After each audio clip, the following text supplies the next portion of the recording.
नमस्कार, मैं हूं तृप्ता आर्या। इंडिया 18 में आप सभी का स्वागत है। आज हम चर्चा एक ऐसे विषय पर करने वाले हैं जो वाकई में ही एक सराहनीय कदम है भारत सरकार की तरफ से।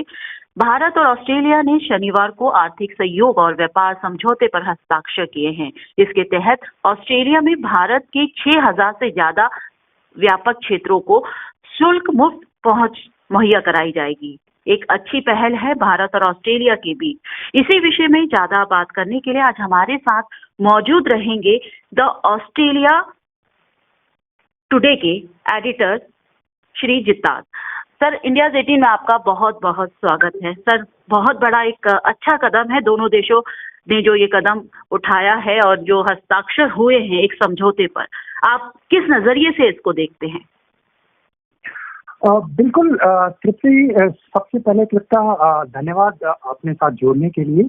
मुझे लगता है कि कम से कम पिछले 15 साल में अगर भारत का किसी देश के साथ समझौता हुआ है तो उनमें सबसे इम्पोर्टेंट ये ऑस्ट्रेलिया के साथ हुआ समझौता है। ये ना केवल भारत के जो बड़ी कंपनियां हैं उनको एक दरवाजा खोलता है ऑस्ट्रेलिया में उनके लिए, ये छोटे जो काम करने वाले हैं भारत में उनके लिए भी एक बड़ी अपॉर्चुनिटी के तौर पर आया है। अगर हम सर, ये बहुत बड़ा समझौता है। अगर हम कहें कि भारत में भी एक खुशी की लहर है। ऑस्ट्रेलिया की जिस तरीके से अभी हमारी कुछ देर पहले बात हो रही थी, आप बता रहे थे कि काफी सारे लोग हैं जिनकी जरूरत ऑस्ट्रेलिया को रहती है, उनको पहले भी परेशानी यहाँ पर नहीं थी। अब जबकि ये समझौता हुआ है, कुछ और ज्यादा जो परेशानियां हैं वो कम होंगी। बिल्कुल, बहुत कम होंगी। देखिए, 3 एस्पेक्ट्स हैं। अगर हम भारत और ऑस्ट्रेलिया के संबंधों को देखें तो उन्हें 3 पार्ट्स में डिवाइड किया जा सकता है। सबसे बड़ा पार्ट जो बड़े बिजनेस ग्रुप्स हैं उनके लिए है। उन्हें अगर हम एक बार उनके बारे में बात ना करें, हालांकि वो सबसे बड़ा चंक होता है, करीब करीब $12 बिलियन का बिजनेस बड़े बिजनेस हाउसेस करते हैं ऑस्ट्रेलिया और भारत के बीच में। मगर अगर हम एमएसएमई और पीपल टू पीपल कनेक्शन की बात करें तो वो भी एक बहुत बड़ा चंक है, और उसमें सबसे बड़ा चंक जो होता है वो एजुकेशन एक्सपोर्ट का है। भारत के जो युवा हैं, सबसे जवान देश है दुनिया का, उनको शिक्षा की और बेहतरीन शिक्षा की जरूरत है। एक्सपर्टाइज जिसे कहते हैं उसकी जरूरत है, और ऑस्ट्रेलिया की जो यूनिवर्सिटीज हैं, यहाँ के जो एक्सपर्ट सेंटर्स हैं, वो अवेलेबल हैं उन लोगों के लिए पढ़ाई के लिए और अपनी एक्सपर्टाइज को वर्ल्ड लेवल पे पहुंचाने के लिए, जिसे हम कहते हैं वेस्टर्न लेवल पे पहुंचाने के लिए वो तैयार हैं। अब क्या हुआ, इस समझौते में भारत के उस युवा वर्ग के लिए मुझे लगता नहीं है खिड़की दरवाजा खोला है, मुझे लगता है कि एक बड़ा गेट खोल दिया है, जिसे आप कहते हैं ना कि drive in to the place. तो जो घर का महल का दरवाजा खोल दिया गया है कि आप अपनी गाड़ी लेके आइए, हम रेड कारपेट बैठा के तैयार हैं। मैं ये बात क्यों कह रहा हूँ? मैं बात इसलिए कह रहा हूँ कि भारत के लिए एक विशेष प्रावधान इस समझौते के तहत होता है। जो ICT और STEM के जो सब्जेक्ट्स हैं, उन सब्जेक्ट्स में भारत के जितने भी लोग ग्रेजुएट्स जो होंगे, इंजीनियरिंग में, टेक्नोलॉजी में, साइंस में, इंफॉर्मेशन और कम्युनिकेशन टेक्नोलॉजी में, उनके लिए 1 साल एक्स्ट्रा पोस्ट स्टडी काम करने का मौका होगा। अमूमन 2 साल की पोस्ट स्टडी वर्क परमिट होता है यहाँ पर। अब वो 3 साल काम कर सकेंगे, यानी कि आप दुनिया की एक बेहतरीन यूनिवर्सिटी में पढ़ेंगे और साथ साथ 3 साल तक ऑस्ट्रेलिया के किसी संस्थान में काम करने का अनुभव भी लेंगे। उसके बाद अगर आप भारत में जाते हैं या कहीं और भी जाना चाहते हैं या ऑस्ट्रेलिया भी रहना चाहते हैं तो आपके लिए अपॉर्चुनिटी इमेंस है। इसके साथ साथ जो बहुत बड़ा कदम कहा जा रहा है वो है कि करीब 1000 वीजा भारत के उन लोगों को देगा ऑस्ट्रेलिया जो वर्किंग हॉलिडे पे आना चाहते हैं।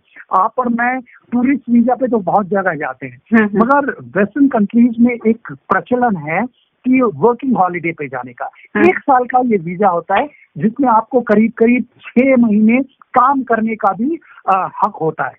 तो आप ऑस्ट्रेलिया के रीजनल इलाकों में 6 महीने काम कीजिए, फुल टाइम काम कर सकते हैं आप। और उस पैसे को बचाइए और घूमिए, ऑस्ट्रेलिया को देखिए, जानिए, समझिए। अगर आपको यहाँ पढ़ना है तो पढ़ने की भी सोच सकते हैं, अगर यहाँ के लोगों से बिजनेस करना है तो बिजनेस करने की भी सोच सकते हैं। ये एक बहुत बड़ा कदम है इस समझौते का।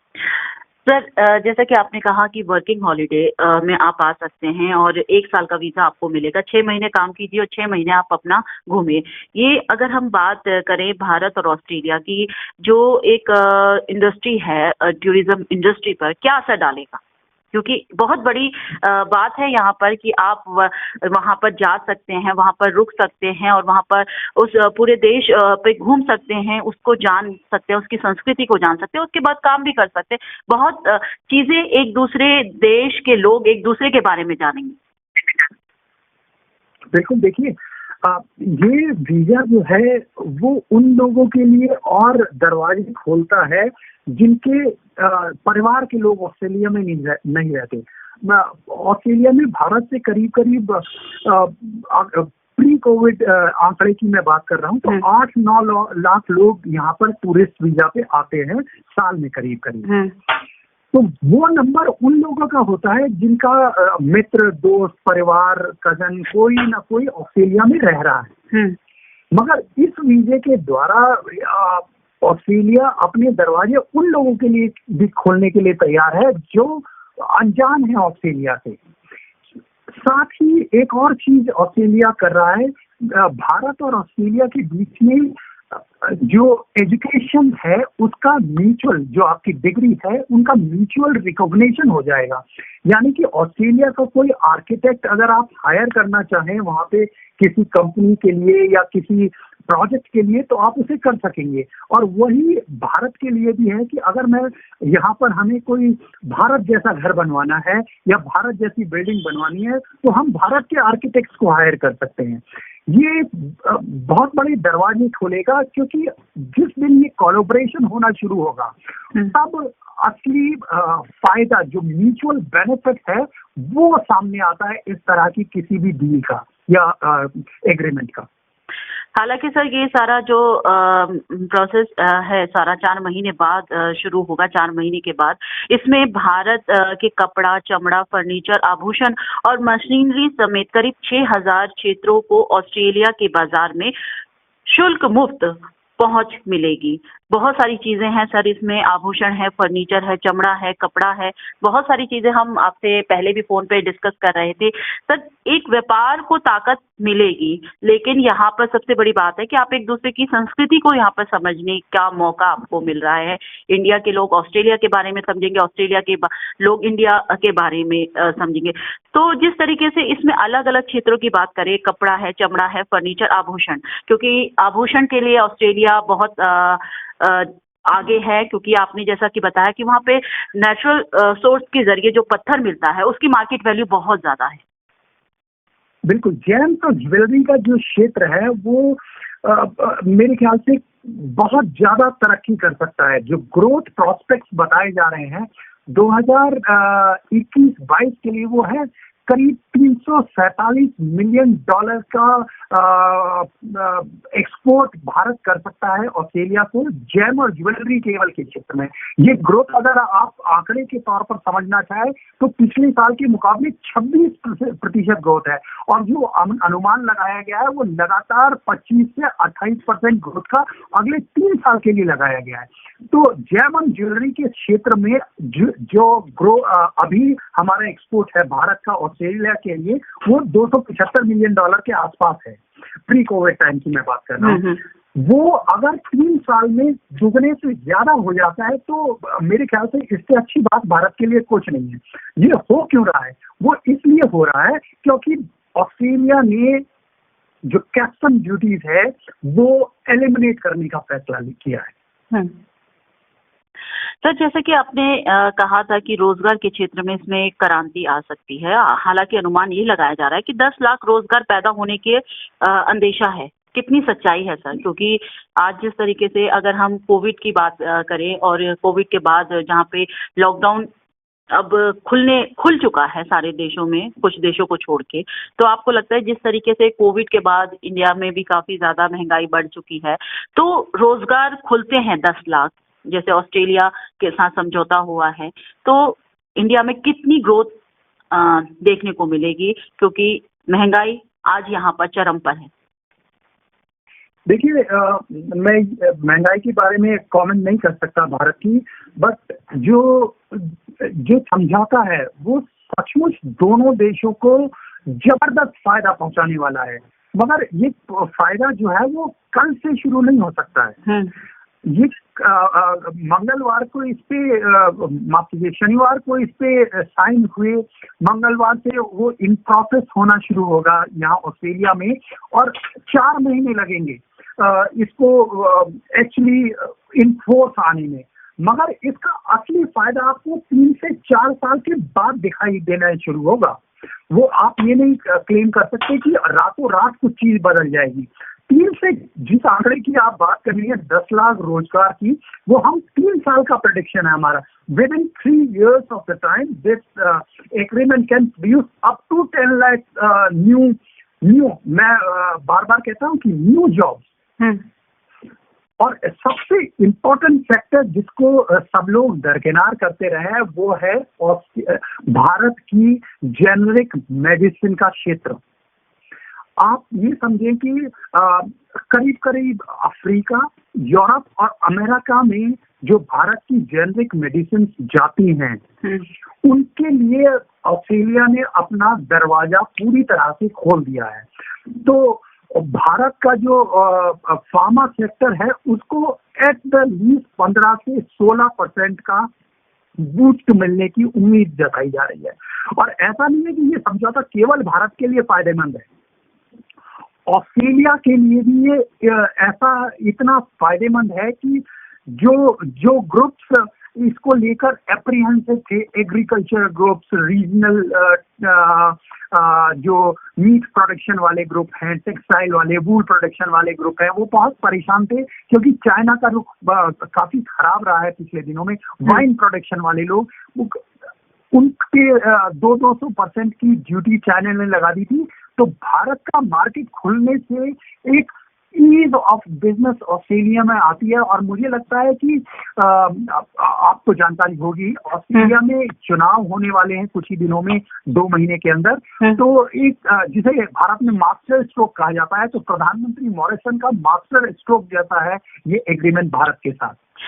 तो सर, अगर हम बात करें ऑस्ट्रेलिया में जो भारतीय वहां पर बसे हुए हैं, उनके बीच में इस पूरे समझौते को लेकर क्या नजरिया है? क्या वो खुश है वाकई में? क्योंकि जैसे कई भारतीयों से हमारी बात हो रही है जो स्टडी वीजा में जाना चाहते हैं, वो काफी खुश है, लेकिन उनको भी पता है कि इसका जो असर है वो जैसा कि आपने भी कहा 3 से 4 सालों में मिलेगा, लेकिन वो खुश है इस समझौते से। तो ऑस्ट्रेलिया में जो बसे भारतीय हैं, उनके बीच में क्या चर्चाएं हो रही हैं?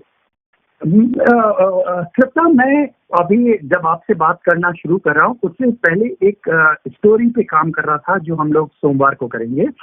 उसमें हम भारतीय बिजनेस, जो भारतीय मूल के बिजनेस ओनर्स हैं और भारत की जो लार्ज कम्युनिटी है, उसी से बात कर रहे हैं कि how do they reflect on this. तो 80% लोग मुझसे ये सवाल कर रहे थे, सर ये बताइए कि हमारे लिए क्या अपॉर्चुनिटी है ना, अब हम इसका फायदा उठाना चाहते हैं।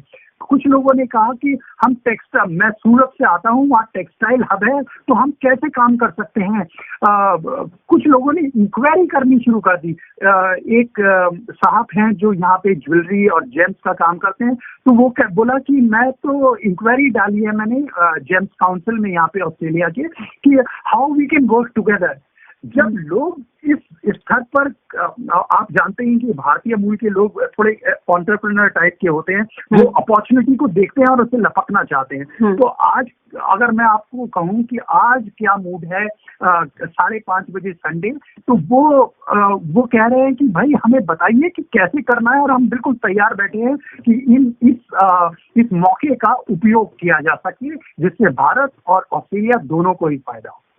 सर, भारत के लिए ऑस्ट्रेलिया सबसे बड़ा कारोबारी साझेदार है और ऑस्ट्रेलिया के लिए भारत 9वें स्थान में सबसे बड़ा कारोबारी स्थान रखता है। सर, आपका नजरिया हम जानना चाहेंगे, क्योंकि कई विषयों में आपसे चर्चा होती रही है और हम जानने की कोशिश करते हैं कि आप हमें कुछ ज्ञान दें। आपकी तरफ से हम पूरा इस समझौते के बारे में समझना चाहेंगे कि लोग जानना चाहते हैं, कई लोगों को नहीं पता समझौता कैसा है, क्या होगा, क्योंकि हिंदुस्तान में आपको भी पता है कि काफी सारे लोग हैं जो इस समझौते को लेकर काफी ज्यादा उत्साहित हैं। वो जानना चाहते हैं कि आखिरकार हम अपने बच्चों को स्टडी वीजा में भेजते हैं तो उससे क्या फायदा होगा, अगर हम कारोबार करते हैं तो क्या फायदा होगा। देखिए, दो चीजें कारोबार से शुरू करते हैं। कारोबार करने वालों के लिए सबसे अच्छी बात है कि ऑस्ट्रेलिया एक बड़ा सुरक्षित मार्केट है। जब मैं सुरक्षित मार्केट कहता हूं तो उसका मतलब है कि ये बड़ा रूल बेस्ड देश है। यहाँ पर उन देशों का नाम नहीं लेना चाहता, दूसरे उससे कोई फर्क भी नहीं पड़ेगा। ऑस्ट्रेलिया में अगर आप बिजनेस करते हैं और पेपर वर्क आपका ठीक है तो यहाँ आपको कोई चीट नहीं कर पाता। आप कृपया वहाँ दिल्ली में बैठकर भी ऑस्ट्रेलिया में मेलबर्न में एक घर खरीद सकते हैं, क्योंकि यहाँ अगर आपने पेपर वर्क ठीक से किया है, आपके नाम पे घर चढ़ा, तो ये नहीं होगा कि उस पर किसी ने कब्जा कर लिया है या कोई और उसका ओनर बन जाएगा या घर है ही नहीं, वहाँ पे खाली जमीन है, ऐसा नहीं होगा। यहाँ इन चीजों की बड़ी ही सुरक्षा है, इसलिए बिजनेस करने में आपको पीस ऑफ माइंड रहता है कि अगर आप काम करेंगे, अगर आप प्रोडक्ट भेजेंगे तो आपको पेमेंट जरूर मिलेगा। ये एक बात है, इस देश की सबसे खासियत है। अब मैं यहाँ पे आने वाले लोगों की बात करूंगा। ऑस्ट्रेलिया, अमेरिका, यूरोप या बाकी देशों की तरह बिल्कुल नहीं है, ये नो गन कंट्री है।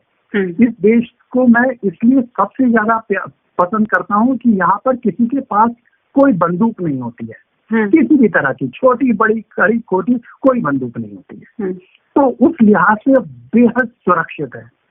एनवायरमेंटली बहुत अच्छा है, आपको काम करने की इजाजत देते हैं, आपका ख्याल बहुत अच्छा रखते हैं, हेल्थ केयर सिस्टम बहुत अच्छा है, यूनिवर्सिटी दुनिया की बेहतरीन यूनिवर्सिटीज में से है, टैक्सेशन सिस्टम आपको हैरान परेशान नहीं करता, आप पर वही टैक्स लगाते हैं जो वो अपने नागरिकों पे लगाते हैं। आप पे कोई ज्यादा टैक्स नहीं लगाते हैं कि आप बाहर से आए हो तो आपको यहाँ पे टैक्स पर्पस के लिए जो भी ऑस्ट्रेलिया में है वो सब उसके नागरिकों के बराबर है। तो ये this country is for equality more or less.